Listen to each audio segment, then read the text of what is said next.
Hi, we're looking at the structural considerations of the Olivet Discourse in Matthew chapter 24. This goes along with the parallel accounts of Mark 13 and Luke 21 as well.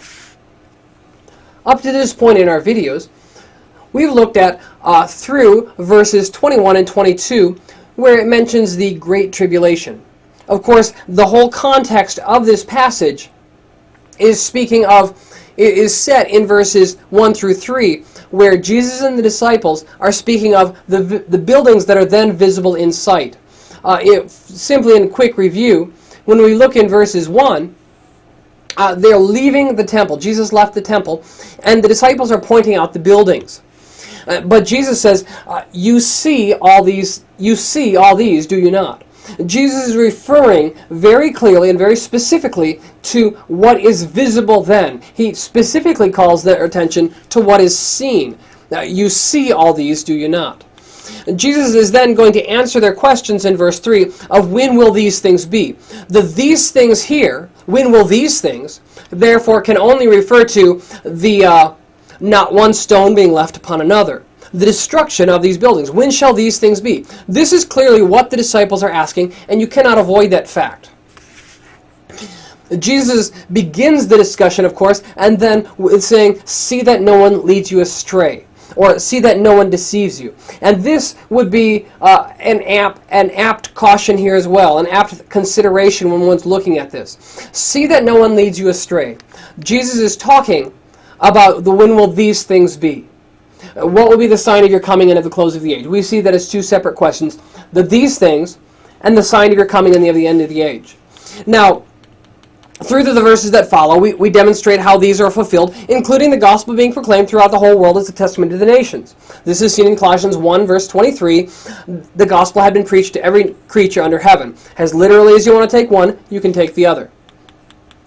As well, we saw that the abomination was fulfilled, and that in Luke's gospel, where it says instead of saying the abomination of desolation, it says Jerusalem surrounded by armies. What is this Jerusalem surrounded by armies? Well, when the rebels decided to declare war on Rome, the ones in Jerusalem, a Roman general came and encamped around Jerusalem on the north end, and then for no explicable reason, according to Josephus, he decided to turn around and run away. He fled towards the Mediterranean, and the Jews actually pursued him, and they actually killed many of the Roman soldiers that were fleeing. Why the general decided to back off from encircling Jerusalem is unknown, but it fulfilled Jesus' prophecy completely, and the Christians in Jerusalem who were looking for this sign recognized it, and they fled, and by some accounts, no Christians perished in the destruction of Jerusalem because they had fled most likely to a place called Pella on the other side of the Jordan. Further, looking at Daniel chapter 12, verse 1, and here we see that the Great Tribulation mentioned in Matthew 24, verse 21 here, was also fulfilled. And so this brings us down to Matthew 24, verse 23. If anyone says to you, I missed the most important word of this. Up to here, if those days had not been cut short, no human would be saved. This is not talking about in the entire earth. This is talking about at Jerusalem. If the siege and the war had not ended then, likely no Jews in Jerusalem would have been saved. The famine was that bad, the disease, the poverty, and the rebels infighting. But then we take a shift. Up to this point, Jesus has been describing the events of these things. When shall these things happen? This is what the disciples are asking. They also asked, what is the sign of your coming and of the end of the age?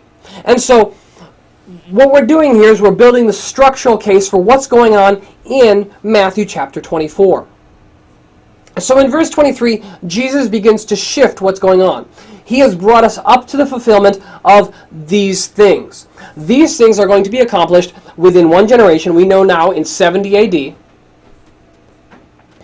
And now he's taking a shift. And the shift is accomplished right here in this word, then.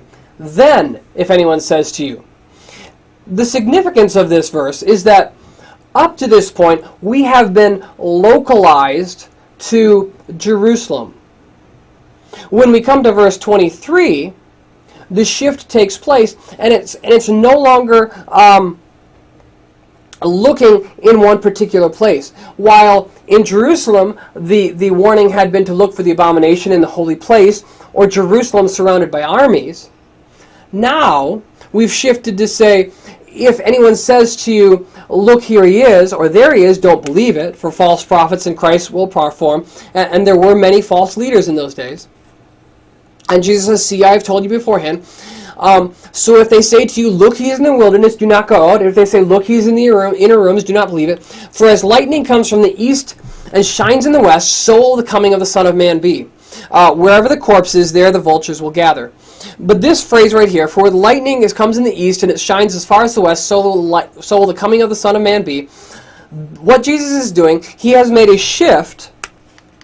He has depicted the end of Jerusalem here in 21 and 22, and now he's making a shift and saying he's about to start talking about the coming of the Son of Man, as it says down here in 27.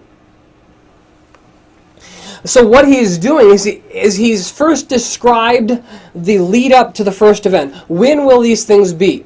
This is the purpose of Jesus' questions. He's attempting, or his answer. He's attempting to answer these questions. And so first he describes the situation of the first question, when will these things be? He's laid out all the way up through the destruction of Jerusalem, with the gospel being preached first, the abomination of desolation coming into the temple, Jerusalem surrounded by armies, and then finally, if it hadn't been cut short, no one in Jerusalem would have been saved.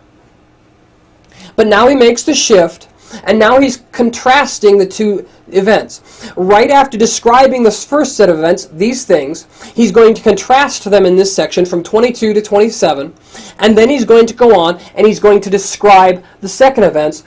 What is the sign of your coming and of the end of the age? Beginning in verse 29, we're going into another section which is going to be the second coming of Christ. But Christ has because there's two parts to the question, and Christ has set apart these two things, and in these verses, Christ is contrasting and making the difference for where the first one was localized in Jerusalem, and we're watching for the gospel preached to all nations, and we're watching specifically for Jerusalem surrounded by armies and the abomination in the holy place. Now, it's not about here he is or there he is, for when the Son of Man comes, this one is going to be a worldwide event. So while the first one was localized, now Christ is drawing the contrast and saying that when I come back, it's going to be very obvious. You cannot hide the fact that just like you can't hide a corpse from a vultures, that they will gather, it will be evident.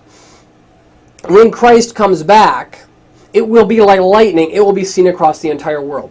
And so Christ in this section is simply dividing the two, and he's saying, don't confuse my second coming, which I'm about to talk about now, with what I've just talked about with the fall of Jerusalem. And we'll cover that second coming in the next 3 verses in the next video. Thank you.